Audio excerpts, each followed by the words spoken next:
पाठ 16। गांव बेहतर या शहर? विच इज बेटर, विलेज और सिटी? पाठ परिचय, चैप्टर इंट्रोडक्शन। एक दिन राह चलते हुए गांव और शहर आपस में टकरा गए। दोनों को अपनी अपनी खूबियों पर गर्व था, इसलिए दोनों में भेंट होते ही बहस छिड़ गई। प्रारंभ में दोनों के बीच तकरार हुई, लेकिन अंत सुखद रहा। पाठ का उद्देश्य, चैप्टर ऑब्जेक्टिव। कौशल, वाचन, श्रवण, पठन पाठन, मौखिक व लिखित प्रश्नोत्तर। पाठ से आगे चिंतन और मनन। व्याकरणिक, मुहावरे, विलोम शब्द, सर्वनाम शब्द। विषय संवर्धन गतिविधियां, जीवन कौशल, रचनात्मक कौशल, खोजबीन, संवाद, परियोजना कार्य। शिक्षा, देश के विकास के लिए गांव तथा शहर दोनों का विकास जरूरी है। गांव, कहो भाई शहर, बहुत सीना तान कर चल रहे हो, क्या बात है? शहर, तो क्या अपनी शेखी बघारने से तुम मेरे बराबर हो जाओगे? तुम्हें क्या पता कि शहर में रहने वालों का जीवन कितना सुखमय, सुविधा संपन्न और आमोद प्रमोद से पूर्ण होता है। गांव को अब गांव वाले भी नहीं पूछते, सब मेरी ओर भाग रहे हैं। गांव, लगता है तुम पूर्वाग्रह से ग्रसित हो। भाई, तुम तो जानते ही हो कि भारत गांवों का देश है। गांव अब पहले के गांव नहीं रहे, इनका रूप बड़ी तेजी से बदल रहा है। गांव के निवासियों की जीवन शैली में भी परिवर्तन आ रहे हैं। शहर, अरे भाई, क्यों अपने मुंह मियां मिट्ठू बन रहे हो? शहर के लोग भी कभी कभी गांव जाते रहते हैं, उनसे मुझे तुम्हारे बारे में जानकारी मिलती रहती है। ऐसी क्या नई बात हो गई जो शान बघार रहे हो? गांव, मेरी कुछ बातें तो सब जानते हैं।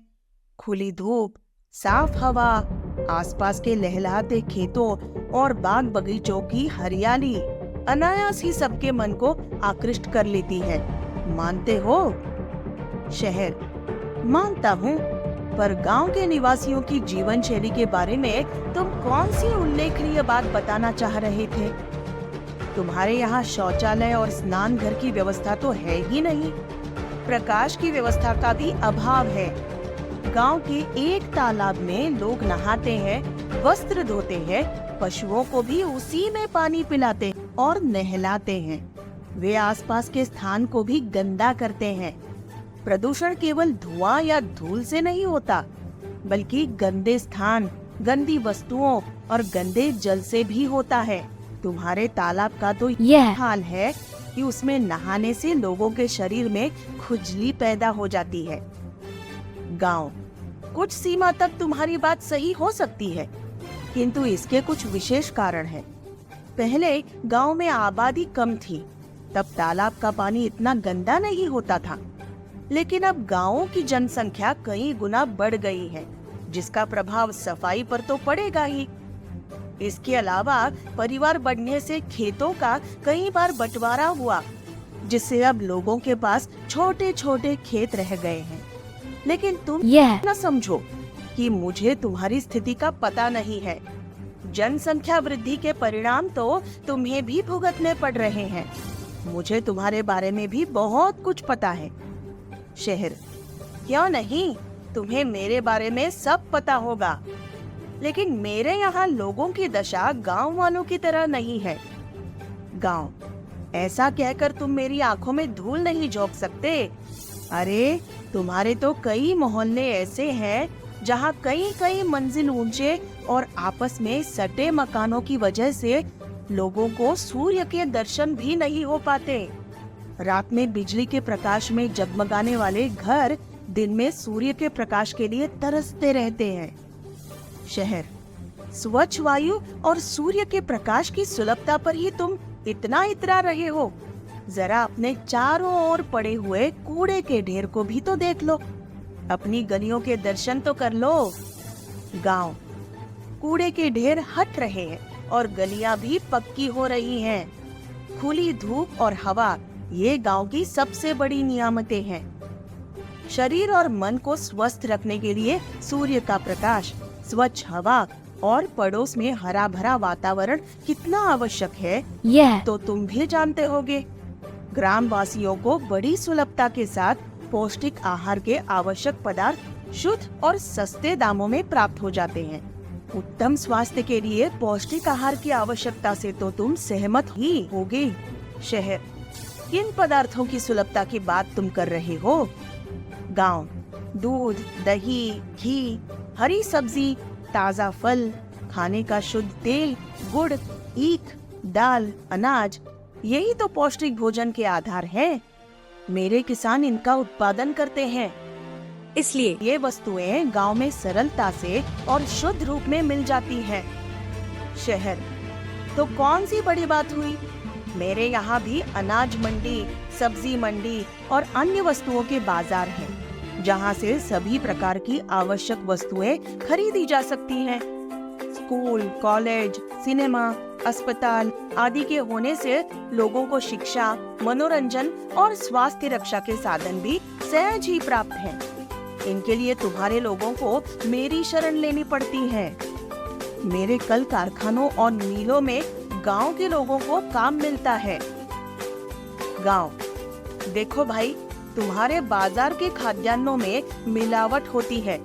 मेरे यहाँ खेती और बागवानी होने से अनाज, फल, सब्जी आदि शुद्ध वस्तुएं आसानी से मिल जाती हैं।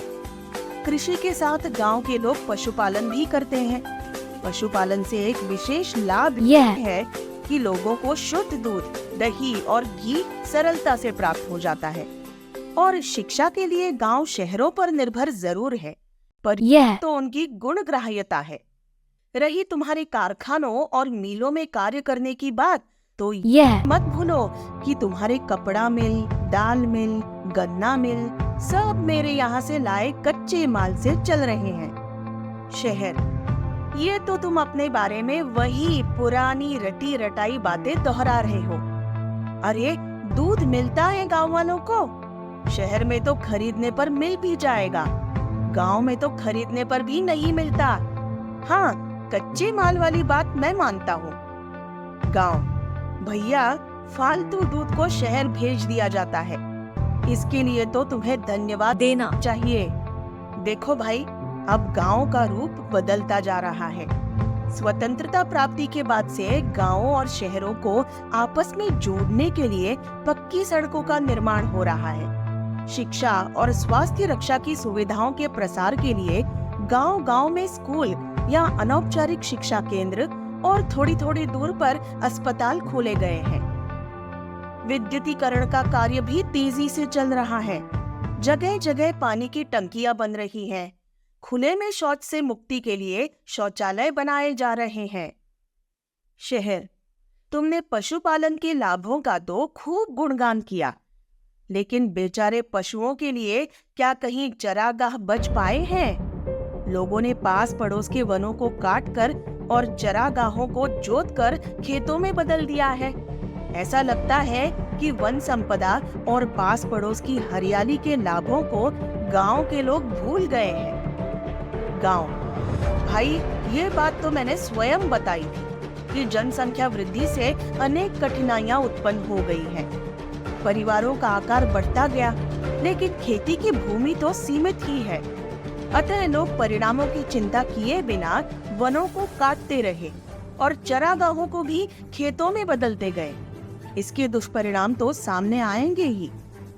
शहर, सच्चाई ये है कि हम दोनों को ही जनसंख्या वृद्धि से उत्पन्न अनेक समस्याओं का सामना करना पड़ रहा है। मेरे ऊपर दोहरी मार पड़ी है।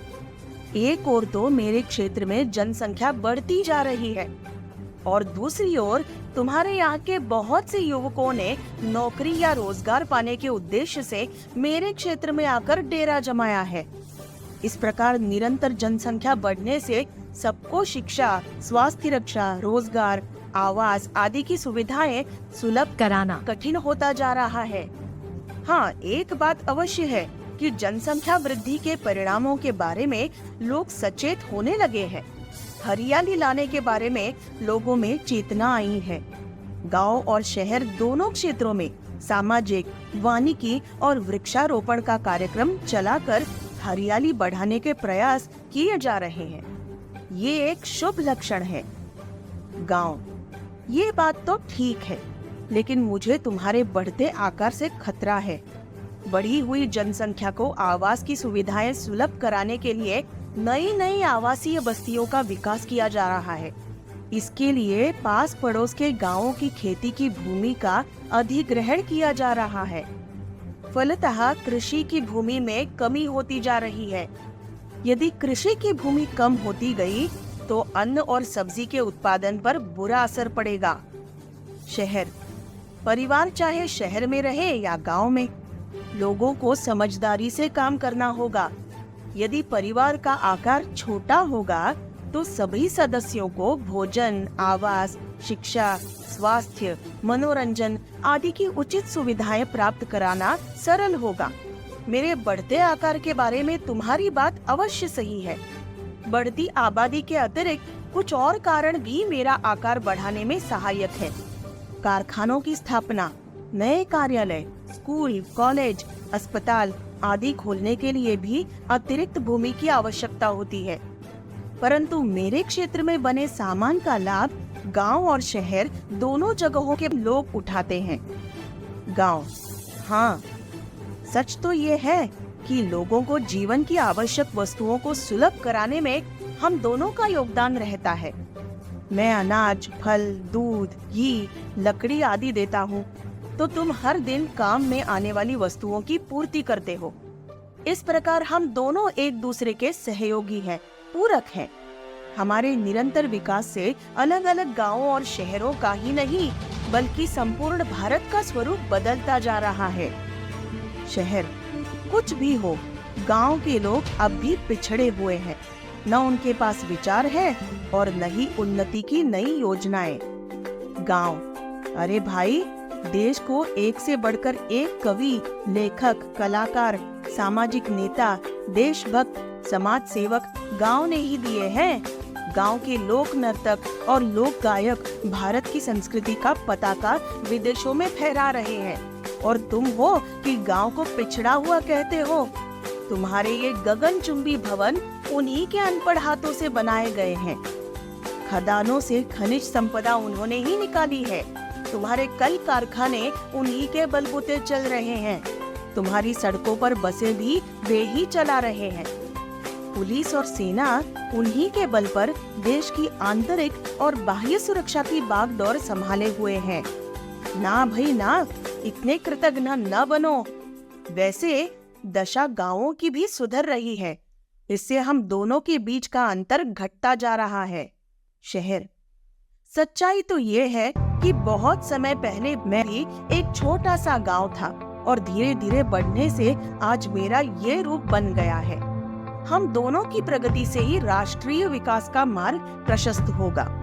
मेरी उन्नति तुम्हारी उन्नति से जुड़ी हुई है। वैसे भी तुम मेरे बड़े भाई हो। गांव, ये हुई ना बात। भैया, हम दोनों सदा से एक दूसरे के पूरक रहे हैं। मेरी परिश्रमशीलता बनी रहे और तुम्हारी कार्यकुशलता और वैज्ञानिक दृष्टि, तुम भी बने रहो और मैं भी बना रहूं। जियो और जीने दो, यही तो समाजवाद है। सर्वे भवन्तु सुखिनः। अच्छा भाई, मैं तो चला खेतों की सैर करने, और तुम संभालो अपने कारखानों को। बस एक अंतिम प्रार्थना है कि पश्चिम की चमक दमक की नकल में भटक मत जाना, और प्रगति की चकाचौंध में मुझे भूल मत जाना। याद रखना कि भारत की आत्मा गांवों में ही निवास करती है।